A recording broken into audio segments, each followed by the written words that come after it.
Shalom à tous et à toutes. La question du jour. Est-il permis d'annoncer une date de la venue du Mashiach? Alors très souvent on entend certaines personnes qui vont dire ça y est, le Mashiach c'est le dernier Pessah, c'est le dernier Sukkot, il sera là Rosh Hashanah, etc., etc. Est-ce qu'on a le droit de dire des annonces pareilles?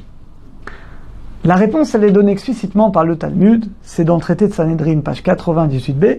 La Gemara dit au nom de Rabbi Shmuel bar Nachmani qu'il y a une malédiction pour les gens qui vont essayer de calculer la fin de l'exil et qui vont annoncer la date de venue du Mashiach.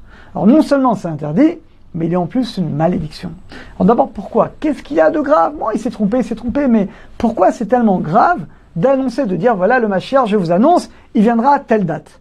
Alors la raison est très simple, bien entendu, parce que quand cette date, elle passe, et que le Mashiach n'est pas venu, eh bien les gens après, ça entraîne un désespoir terrible.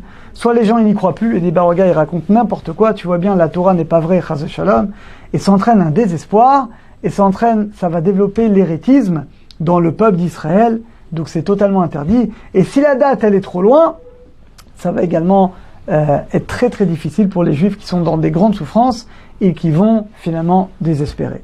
Donc clairement, on n'a pas le droit. Alors d'abord, on a vu dans notre histoire les dégâts que ça peut causer.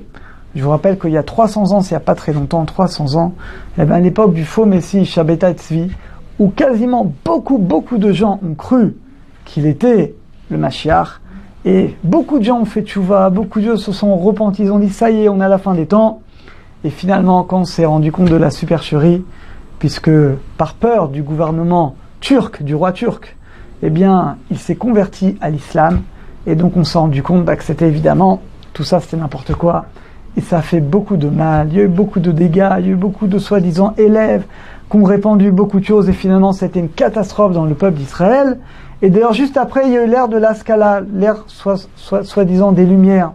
On a voulu enlever la Torah, enlever Akadosh Baruch Hu, et finalement c'était une période très noire dans notre histoire, et qui a fait beaucoup de mal, notamment dans les pays ashkénazes, ça a entraîné beaucoup de malheurs dans le peuple d'Israël, à la fois des malheurs spirituels et des malheurs matériels. Donc on voit que ça peut être dangereux.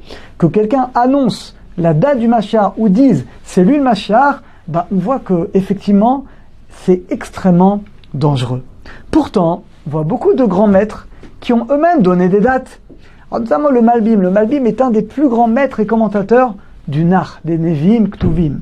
Alors vous savez que c'est dans le livre de Daniel, dans le 7e chapitre, c'est là qu'il y a le secret de la fin des temps. Parce que Daniel dit que le Mashiach viendra après un temps, 2 temps, un demi-temps. Et donc beaucoup vont vouloir expliquer à travers ce verset comment on peut deviner la fin des temps. Mais en réalité, personne ne peut la deviner parce que uniquement Yaakov Avinu et Daniel, on leur a dévoilé et même eux, ils l'ont oublié par la suite. Donc finalement, c'est un secret qui est scellé devant Akadosh Baruch Hu.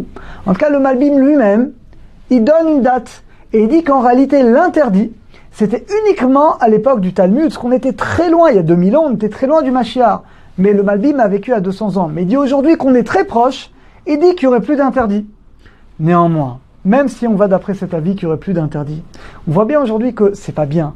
Parce qu'on voit bien que ça crée finalement une déception, que les gens finalement, ils s'attendent à quelque chose, et quand ils voient que ça se réalise pas, ça enlève, ça diminue leur foi dans la Torah, dans les sages d'Israël.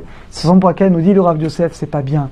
Il ne faut pas trop en parler, il ne faut pas trop faire des effets d'annonce, les conséquences sont toujours négatives. Par contre, bien entendu, comme dit le Rambam, on a l'obligation de croire et de prier et tous les jours d'attendre le Mashiach. Mais on doit savoir que le Mashiach, la date, je vais vous la dévoiler, la date dépend uniquement de nous, de notre tchouva. Le Bezrat Hashem qu'on arrivera à un certain nombre, une certaine majorité peut-être, je ne sais pas, que le peuple d'Israël fasse tchouva, eh bien là ce sera la fin.